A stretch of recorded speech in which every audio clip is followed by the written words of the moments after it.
Alex Lynn, Norman Nato, Will Stevens, voilà donc le trio gagnant pour la pole position des 24 heures du Mans 2025. Cadillac donc, mon cher Valentin Glo, bonsoir tout d'abord. Bonsoir Michael, bonsoir tout le monde. La pole position pour Cadillac, la deuxième place pour Cadillac, les deux voitures du Hertz Team Jota qui sont en première ligne.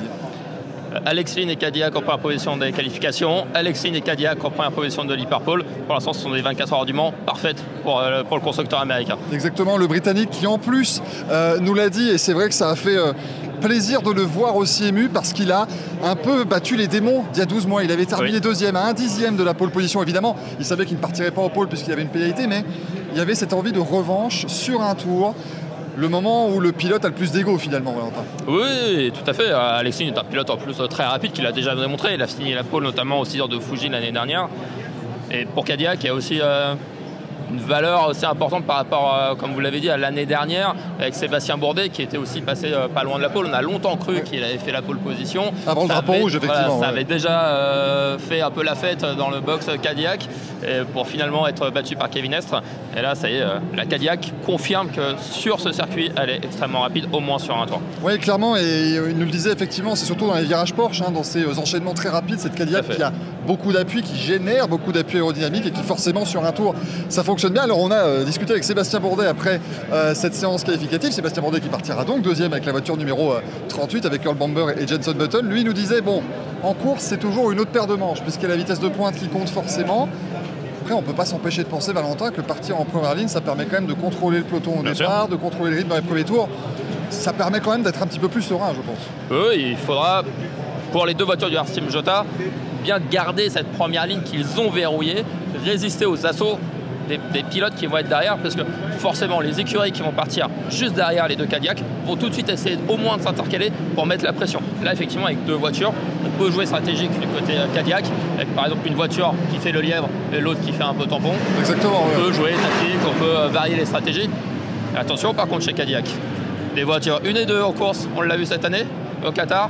Malheureusement, ça va mal terminer. Je n'osais pas le dire, mais effectivement, je pense que c'est dans toutes les mémoires, mais ils en ont un petit peu tous parlé. Enfin voilà, ils l'évoquent forcément. Ce sont des moments qui étaient assez difficiles, mais tout ça pour une collaboration qui n'a que quelques mois. On rappelle, c'est leur 4e course, Jota et Cadillac ensemble. C'est vraiment deux entités qui se réunissent. On a aussi les voitures du Wayne Taylor Racing et de chez Williams Engineering, l'Action Express, qui ont bien fonctionné. 3 Cadillac en Hyperpole 2 quand même, ce qui n'était pas forcément totalement gagné là-dessus. Par contre, si on évoque rapidement les autres constructeurs notamment, Ferrari, une seule voiture qui a réussi à se qualifier en Hyperpole 2. Alors il y a des, si je peux me permettre, il y a des circonstances un peu atténuantes chez Ferrari. La 83 a eu un problème technique, pas encore identifié. Et sur la 50, Niklas Nielsen ne s'est pas senti à 100%. Il n'a pas fait la séance, il a été remplacé par Miguel Molina, qui avait très peu roulé, qui n'avait pas fait de run qualif.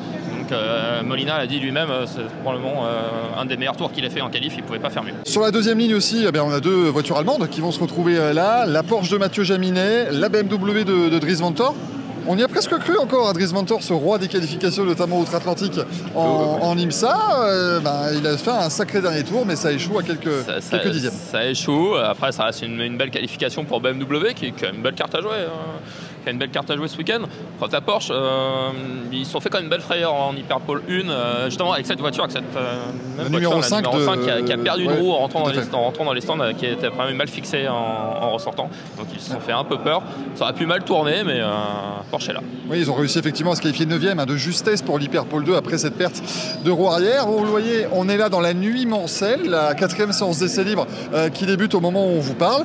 On n'a qu'une chose à dire, on a quand même extrêmement hâte d'être samedi 16h parce que le peloton hypercar est extrêmement serré et donc ça va être superbe. En LMP2, pole position, mon cher Valentin, pour Mathias Bech sur la TDS Racing. Après une superbe séance quand même, effectivement, en LMP2, il y avait de la bagarre. Bien emmené par Clément Novalak. Qui avait fait effectivement l'Hyperpole 1. Et puis en GT3, c'est Aston Martin qui va partir depuis la pole position, la numéro 27 du Art of Racing. Et petite histoire, vas-y mon cher. Avec un tour incroyable de Mattia Drodi. Qui a vraiment été excellent. Et ce qui est vraiment formidable pour le GT3 notamment, c'est qu'on avait 8 constructeurs dans les 8 positions de l'Hyperpole 2, donc un peloton extrêmement dense. Tout ça, ça commence samedi à partir de 16h. Mais d'ici là, évidemment, restez connectés à autohebdo.fr parce qu'on va vous faire évidemment toute la preview et la prévisualisation de cette 93e édition des 24 heures du Mans. Valentin, vivement samedi. Vivement samedi. Bonne soirée. Ciao.